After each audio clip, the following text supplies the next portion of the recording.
నహూము గ్రంథము 1వ అధ్యాయము 7వ వచనం. నీ శ్రమదినమందు ఆయన నీకు ఆశ్రయ దుర్గము, తన యందు నమ్మిక ఉంచు వారిని ఆయన ఎరుగును. ప్రియులరా, దేవుని వాగ్దాన వాక్యము ప్రవక్త అయిన నహూము శ్రమపడుచున్న దేవుని ప్రజలకు దేవుని వాక్కును తెలియచేసి ఉన్నాడు. తద్వారా దేవుని ప్రజలు ప్రోత్సహించబడి ఉన్నారు.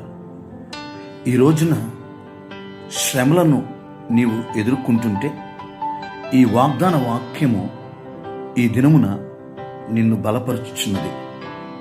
నిశ్చయముగా నీ దేవుడు నీకు ఆశ్రయదుర్గమై ఉన్నాడు.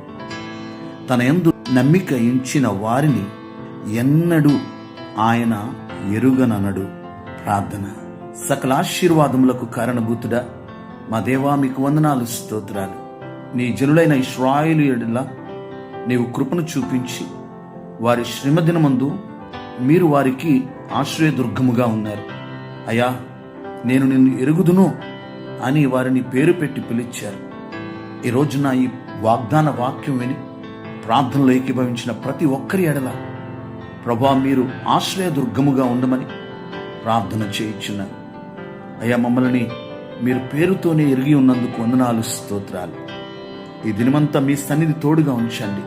మీ కృపాక్షేమములు అనుగ్రహించండి. మా ప్రియులు చేయించున్న ఉద్యోగంలో, వారి వ్యాపారాలలో, వారి పనుల్లో, వారి చదువుల్లో, వారు చేయించున్న ప్రయత్నాలలో ప్రభువా, మీరు జయము దయచేయండి. మీరే మహిమ పొందండి. యేసయ్య నామములో ప్రార్థించి స్తుతించి అడిగి వేడుకొనుచున్నాం పరమ తండ్రి. ఆమేన్.